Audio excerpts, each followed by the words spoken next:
खबरें जो आपको सीधे जोड़ती हैं हमसे, जिनका आपकी जिंदगी पर होता है सीधा असर। खबरों की वही तस्वीर, बिना बदले बिना डरे, जज्बा सच का लिए, सच दिखाते हैं। जोधपुर राजस्थान है उद्यमिता युक्त विकसित भारत ही विश्व मंगलवार की गारंटी। Professor BP Sharma. स्वदेशी विचार स्वावलंबन का आधार विषयक विशेषज्ञ विद्यार्थी संवाद संपन्न। जोधपुर। स्वदेशी जागरण मंच तथा स्वावलंबी भारत अभियान के अंतर्गत department of management studies Jainarayan Vyas Vishwavidyalaya के सेमिनार हॉल में स्वदेशी विचार स्वावलंबन का आधार विषयक विशेषज्ञ विद्यार्थी संवाद का आयोजन किया गया। स्वदेशी जागरण मंच के प्रांत सह प्रचार प्रमुख राधेश्याम बंसल ने बताया कि कार्यक्रम के अध्यक्ष राष्ट्रीय स्वयंसेवक संघ के विभाग संचालक जगदीश प्रसाद तथा विशिष्ट अतिथि जोधपुर शहर विधायक अतुल भंसाली थे। कार्यक्रम की भूमिका रखते हुए स्वावलंबी भारत अभियान के क्षेत्र समन्वयक अनिल वर्मा ने कहा कि अंग्रेजों के शासनकाल में जहां इंस्पेक्टर राज तथा कोटा परमिट लागू करके देश को कृषि तथा विनिर्माण से दूर किया, जिसके कारण युवाओं में नौकरी ही रोजगार की प्रवृत्ति पैदा हुई। भारत का युवा यदि उद्यमिता से जुड़ जाए तो विश्व की जीडीपी में 33% से अधिक का योगदान दे सकता है। विद्यार्थियों को संबोधित करते हुए शहर विधायक अतुल भंसाली ने महाविद्यालयी विद्यार्थियों के साथ साथ उच्च माध्यमिक स्तर की विद्यार्थियों को भी शिक्षा ग्रहण करने के साथ साथ स्वरोजगार से जुड़ने का आग्रह किया। उन्होंने क्षेत्र विशेष में जिस रोजगार की अधिक आवश्यकता है उसे स्थापित करने के प्रयास किए जाने चाहिए। सीबीए साइबर सिक्योरिटी की संस्थापक उद्यमी श्रीमती स्वाति वशिष्ठ ने कहा कि आज डिजिटलाइजेशन जीवन के हर क्षेत्र में अपना महत्वपूर्ण स्थान बना चुका है और उसके बिना जीवन की कल्पना करना व्यर्थ है। उन्होंने शिक्षा, चिकित्सा तथा व्यवसाय के क्षेत्र में डिजिटलाइजेशन की महत्व को बताया। साथ ही विभिन्न प्रकार की चुनौतियां जैसे डिजिटल अरेस्ट, साइबर अटैक का वर्णन करते हुए डेटा सिक्योरिटी पर बल दिया। उन्होंने युवाओं से नई उद्यम स्थापित करने हेतु प्रॉब्लम आइडेंटिफिकेशन, सॉल्यूशन डिजाइन तथा तकनीकी इनोवेशन की आवश्यकता पर बल दिया। कार्यक्रम में उपस्थित विद्यार्थियों को संबोधित करते हुए मुख्य वक्ता प्रोफेसर भगवती प्रकाश शर्मा ने बताया कि आज देश की जनसंख्या 143 करोड़ है, जो यूरोप के 50 देश तथा लैटिन अमेरिका के 26 देशों की कुल आबादी से भी ज्यादा है। भारत में सर्वाधिक खेती योग्य 18 लाख हेक्टेयर जमीन है। भारतीयों में उद्यमिता कूट कूट कर भरी है। उन्होंने कहा कि आज देश में 15 से 64 वर्ष की क्रियाशील आयु के लगभग 90 करोड़ लोग हैं। यदि यह कार्यशील जनसंख्या उद्यमिता से जुड़े तो 2047 तक भारत की अर्थव्यवस्था के 4 ट्रिलियन की लक्ष्य को पूरा किया जा सकता है। उन्होंने महिंद्रा एंड महिंद्रा के संस्थापक जगदीश राज महिंद्रा, अमूल कोऑपरेटिव सोसाइटी तथा श्रीमती किरण मजूमदार शॉ तथा उनकी मां यामिनी मजूमदार का उदाहरण देते हुए कहा कि न केवल शिक्षित युवा बल्कि बड़ी आयु को लोग तथा देश के अशिक्षित भी किसी भी उद्यमिता में प्रकार की पहल कर सफलता प्राप्त कर सकते हैं। उन्होंने वर्ल्ड मैन्युफैक्चरिंग इंडस्ट्री में भारत की कंट्रीब्यूशन को बढ़ाने के लिए रिसर्च एंड डेवलपमेंट पर जोर दिया।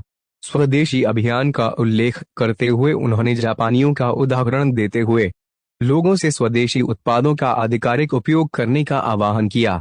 उन्होंने कहा कि स्वावलंबन व स्वदेशी हमारे सामाजिक व पारिवारिक जीवन मूल्यों को प्रभावित करेगा, अतः हमें स्वदेशी भाव जागृत करके स्वदेशी विचार, स्वदेशी व्यवहार अपनाने की आवश्यकता है। वर्तमान नौकरियों के आंकड़े की चर्चा करते हुए उन्होंने बताया कि आज सरकारी तथा संगठित क्षेत्र की निजी कंपनियों में मिलाकर कुल 7% युवाओं को नौकरियां ही दी जा रही है। शेष 93% जनसंख्या की जीवन यापन का आधार आज भी कृषि, विनिर्माण तथा सेवा क्षेत्र है। उन्होंने युवाओं से पढ़ाई करने के साथ साथ अपने अंदर कौशल विकास कर उद्यमिता की ओर आगे बढ़ने का आग्रह किया। कार्यक्रम को युवा उद्यमी दीपक अग्रवाल, लघु उद्योग भारती जोधपुर महानगर की महिला प्रमुख मोना हरवानी तथा स्वदेशी जागरण मंच के अखिल भारतीय प्रचार प्रमुख डॉक्टर धर्मेंद्र दुबे ने संबोधित किया। संचालन विभाग संयोजक रमेश सोनी ने किया तथा धन्यवाद जिला सह संयोजक सुरेंद्र चौधरी ने किया। कार्यक्रम में प्रसिद्ध कृषि वैज्ञानिक professor D Kumar, commerce faculty के डीन प्रोफेसर सुनील मेहता, अधिवक्ता सुरेंद्र बाघमलानी, रोहिताश, जितेंद्र मेहरा, विकास खिलेरी सहित उद्यमी, शोधार्थी व महाविद्यालय विद्यार्थी उपस्थित रहे। जोधपुर राजस्थान से आशीष पुरोहित। स्वावलंबी भारत अभियान देश के 32 संगठनों का मिलकर बना हुआ है, जिसमें युवाओं में उद्यमिता का भाव जागरण और उनको उसके लिए हैंड होल्डिंग यानी कि हाथ पकड़ के और उनसे कोई उद्यम स्थापित करवाने के काम में लगे हुए हैं। पूरे देश में इसमें 200 पूर्णकालिक कार्यकर्ता लगे हुए हैं और हर एक जिले में जिला स्वावलंबन केंद्र की स्थापना की जा रही है। आज भारत के पास विश्व की सर्वाधिक कार्यशील आयु की जनसंख्या है। हमारे पास 90 करोड़ लोग आज 15 से 64 वर्ष की आयु के बीच के हैं और 2030 तक इनकी संख्या 100 करोड़ हो जाएगी, तो पूरे वर्ल्ड की वर्किंग एज पॉपुलेशन का 24.3% होगा।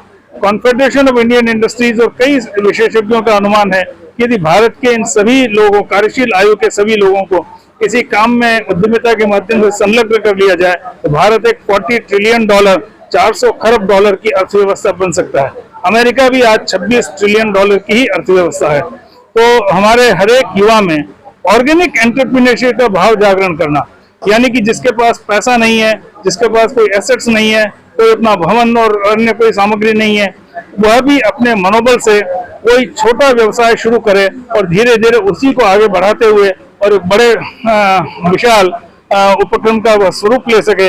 इस प्रकार से ऑर्गेनिक एंटरप्रेन्योरशिप का भाव जागरण करना और महाविद्यालय, विश्वविद्यालय के छात्रों के साथ साथ विद्यालय के +2 के छात्रों और जो कहीं पढ़ नहीं रहे हैं ऐसे भी लोगों में उद्यमिता का भाव जागरण करने का काम स्वावलंबी भारत अभियान का है।